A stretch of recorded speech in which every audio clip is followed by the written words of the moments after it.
everybody, welcome back to my channel. And on today's video I am going to be showing you guys how to make the Tulle puffy sleeves. So for today's tutorial you will need your sleeve fabric, and today I'm using cotton because I'm going to be making this into a coat. So you want to have your sleeve, you want to have at least 2 to 3 rows of of tulle, whatever color you want to use. I got these from Walmart. They were like maybe $3, and it's 6-inch wide and it is 25 yards. So for the pink dress, I think I used 3.5 rows, but the amount of rows you need depends on how fluffy you want your tulle to be. So you'll need your tulle. You'll also want to have lots and lots of stick pins because you will need your stick pins. You also want to have your standard sewing tools, your scissors, your ruler. You definitely want to have a straight ruler.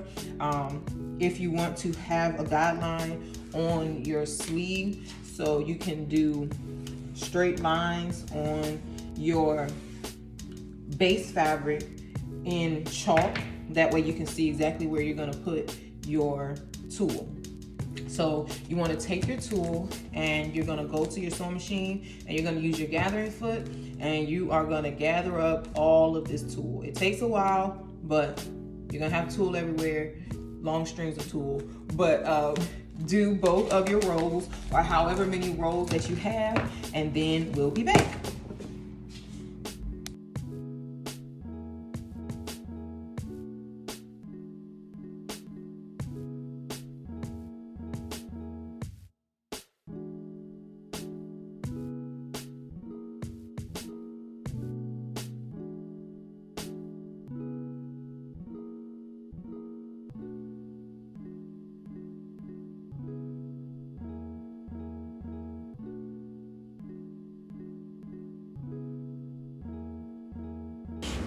This part here, I am going to mark out a 1/2 inch along the top of my sleeve and on the sides as well as on the bottom. If you want to, you can go ahead and hem up the bottom of that sleeve and just mark a 1/4 inch from the hem to start your elastic at, so that it doesn't run directly into that hem. And then here I'm just marking straight lines down my sleeve so that I have a guideline for my tulle. And then you want to find the center stitch line of that gathered tulle that you did, and you want to put that center stitch line directly on your guideline. I started on the guideline a little bit away from the edge because once you're done with all the other pieces, you can go back and fill that in the middle with a piece of gathered tulle. I did it this way because I can check for the fullness of it. Also, I am pinning my pins to the side. That way it makes it easier for me to remove them once I get to the sewing process.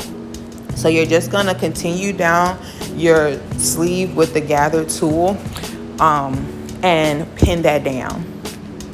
Then when you get to the end of it, you'll see me first try and like bend it over, but then I realized how that would look and I was like, no, I'm gonna cut it. So you see me fold that gathered tulle in half and just cut it at the end. I did leave it a little bit longer than the sleeve and roll it under so that it would leave that end piece nice and clean. And then to get that tulle out the way, I kind of folded it over and pinned it in the middle of those pieces of tulle and the pins. Don't move the pins, just pin it in the middle, going in the opposite direction, and they'll be out of your way for the next row.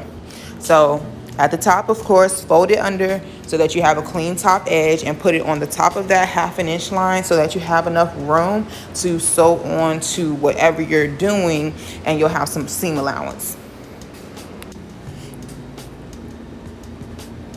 So I got my rolls of tulle from Walmart. This one is a 6-inch by 100-yard roll. It was supposed to be $6.97, but I actually got it on clearance for $1.50. So if you're in Walmart, definitely go to their clearance aisle. Every Walmart I have ever been in has a clearance aisle, and they be having some good stuff on there. They have sewing supplies. If you do Cricut, they have stuff for that. So definitely check out Walmart's their clearance aisle for good deals.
All right, so now we're gonna be sewing down our rolls of tulle that we already did. So I changed my presser foot back to my regular foot. You're gonna put your first row under your tulle. And of course, I like to back stitch and then grab your needles out. That's the hardest part, grabbing the needles out. So you just wanna continue down your stitch line. And I am actually smoothing my tulle open like this so that I can see my stitching line.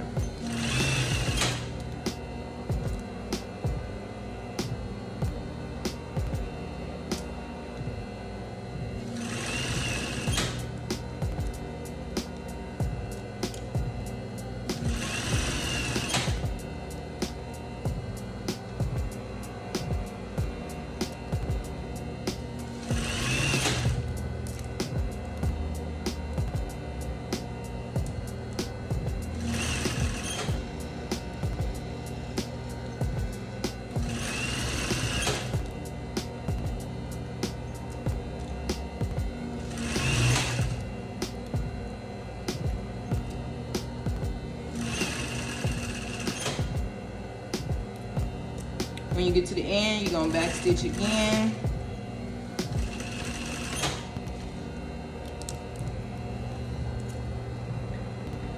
And that is your first row sewn down. Now I'm going to push this to the side, and if you want to, you can go ahead and pin it.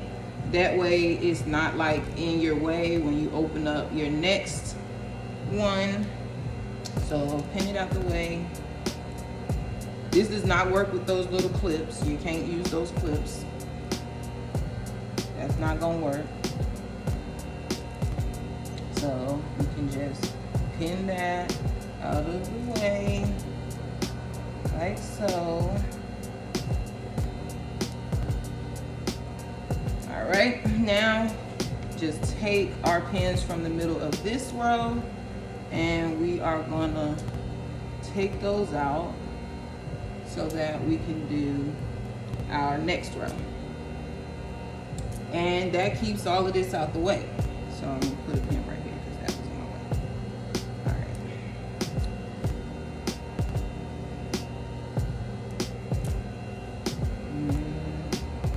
We got all our center pins out right now. Now you're gonna go back to the top. You always want to sew in the same direction. You don't want to have anything crazy looking. Back stitch remove your pins. And I'm gonna sew down. Sometimes I sew over my pins, sometimes I don't. It just depends on how I'm feeling for the day. Today I don't feel like sewing over pins, so I'm gonna remove them today. Maybe tomorrow I'll sew over them. The chalk that I use for this is disappearing wax chalk. So basically when that chalk gets heated up, it disappears from fabric. I don't recommend using it on polyester, like polyester satins and stuff, because it does have a tendency to stain the fabric by leaving like a wax mark, and it's hard to get out. I still haven't figured out a way to get that wax mark out. So I don't use it on polyesters. And I be careful about how thick of a line I make, because with different fabrics, it will stick in there and you'll be able to see that line. So just the FYI, or you can use the regular chalk. I don't like that because it doesn't stay long enough. So we have done another row, and you can pin this one out the way too. That's up to you, or you can go ahead to your next row. I'm just gonna go ahead and start unpinning my next row so that I can sew this one down as well. So as you can see, that is pretty fluffy right there. That's pretty fluffy. So just gonna finish sewing these down.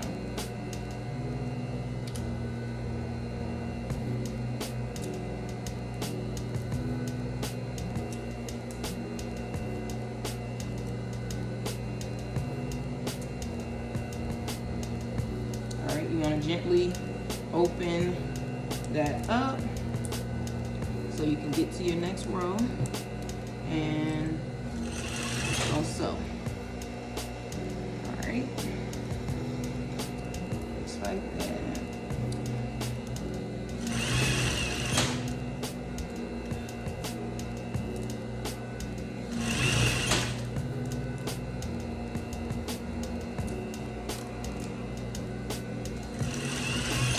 I would not charge under $300 to do anything with these sleeves on it, okay?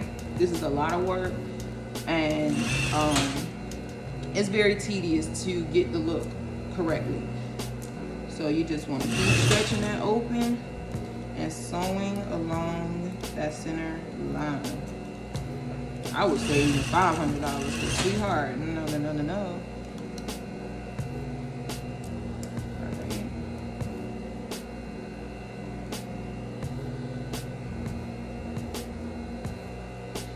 Trying to find that scalp, honey.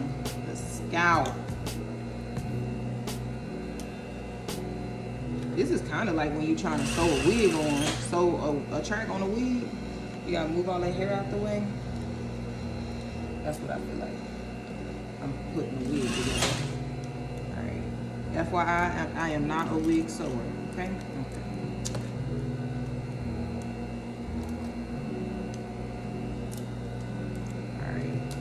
At the end of our row, on to back stitch, and done with that one. So I'm gonna take this one out, because this is pretty darn fluffy if you ask me. Okay. So we're gonna do our last row. Just so y'all can see. Last row.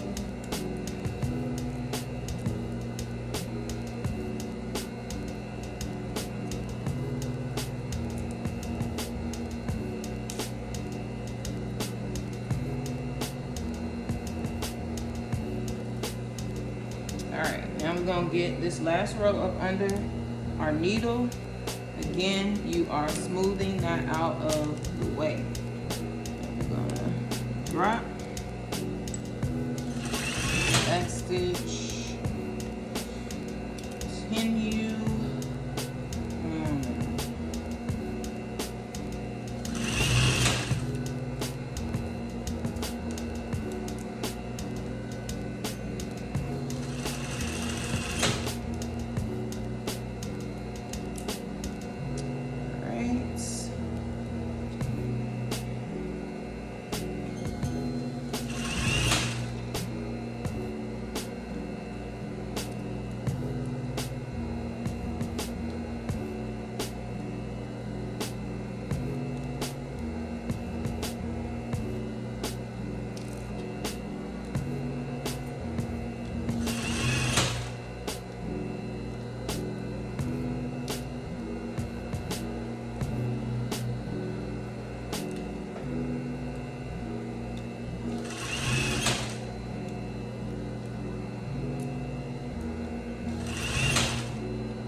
this is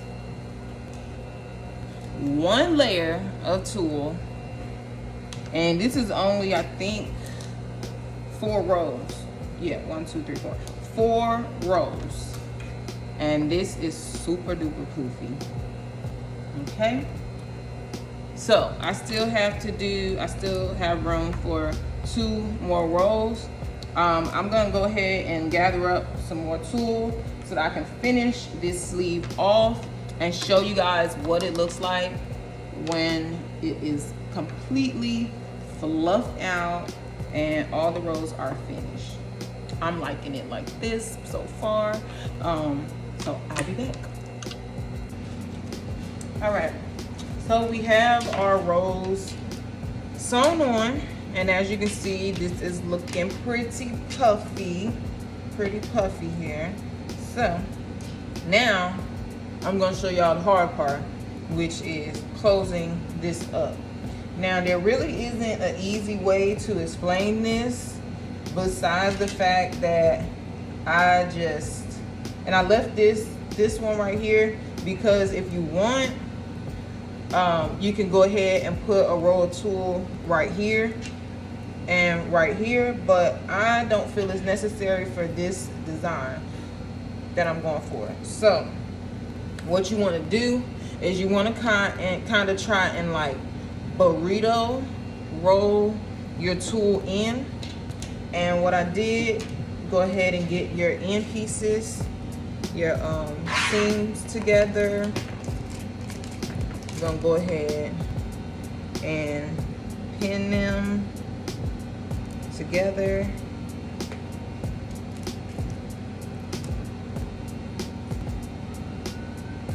Okay. Excuse my background noise. All right. And we just gonna continue all the way down this sleeve. Now, if we would have sewn one right here, this would have been way, way puffier. So we would have had this thing with that pink one. It was so big.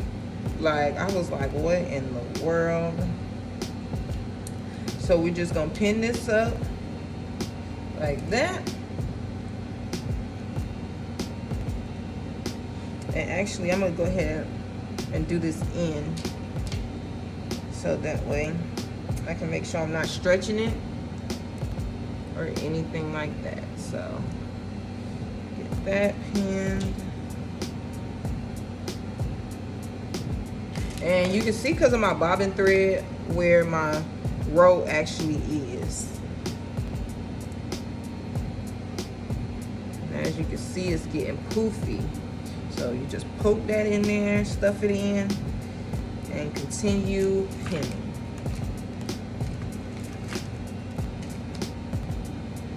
Okay. And I guess I'll put a pin right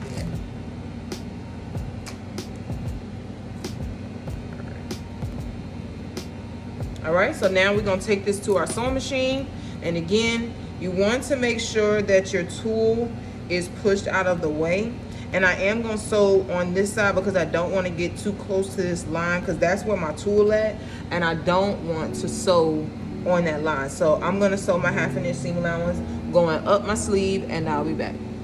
All right, now we have sewn our seam allowance together. If you're serging, you can go ahead and just serge that. You don't have to sew it with a regular stitch. But now we're gonna turn this inside out. So all I did was put it in, starting at the hem, and you're just gonna push it in. It's kind of hard because of all the tulle, but you just gonna push and get that out, and beat it up a little bit and fluff it out. So this is your sleeve. Now, as you can see on the back side, we do, oh snap, I sewed that in there. Look at that. See, that's why I say you want to make sure that you get that tulle out of your way. So I didn't even see that in my seam allowance. So I'm just going to snip that. And this is the back side of your sleeve. So typically, depending on how full your sleeve is, your tool will cover that up. But I would go ahead, if I wasn't just doing this for video purposes, I would go ahead and sew one row right in the middle of this piece.